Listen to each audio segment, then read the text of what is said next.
এরে মুসলমান নবীর উম্মতের দল, এ কুমিল্লার মুসলমান, এ যুবক, এ বৃদ্ধ বাবাজি, এ পদ্মার আড়ালের মা বোনেরা, আমার আল্লাহ বলে, বান্দা আমি আল্লাহর ইবাদত করো, আমি আল্লাহর ইবাদত করো হে বান্দা। কারণ আমি আল্লাহ দুনিয়ার ভিতরে তোমাকে অনর্থক সৃষ্টি করি নাই। আমার আল্লাহ কি জন্য তোমাকে সৃষ্টি করেছেন? অনর্থক বানান নাই। তুমি কি ধারণা করছো বান্দা? আফা হাসিবেতুম আন্নামা খলাকনাকুম আবাসা আবাসা ওয়া আন্নাকুম ইলাইনা লা তুরজাউন।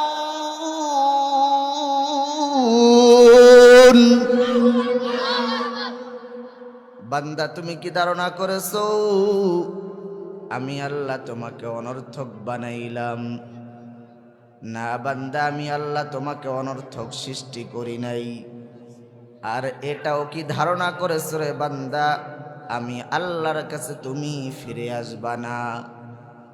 এরে মুসলমান নবীর উম্মত, আমার আল্লাহ আমাদেরকে দুনিয়াতে অনর্থক পাঠান নাই। আমার আল্লাহ আমাদেরকে কি জন্য পাঠাইছেন? আল্লাহ বলে, ওয়ামা খলাকাতুল জিন্না ওয়াল ইনসা ইল্লা লিয়াবুদুন।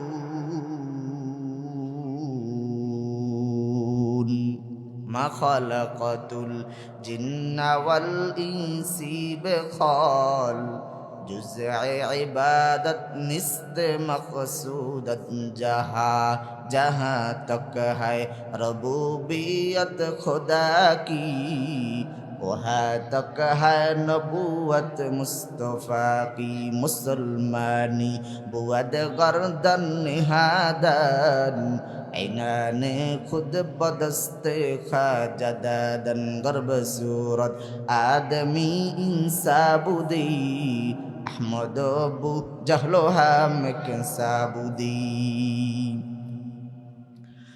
এরে মুসলমান নবীর উম্মতের দল, এ আল্লাহর গোলাম, আমার আল্লাহ আমাদেরকে ইবাদত করার জন্য বানাইছেন। কারণ আল্লাহ দুনিয়ার ভিতরে আমাদেরকে যত সুন্দর করে, যত সম্মান করে বানাইছেন, এমন করে আল্লাহ আর কাউকে বানান নাই। কারণ আল্লাহ দুনিয়ার ভিতরে 18,000 মখলুকাত বানাইলেন।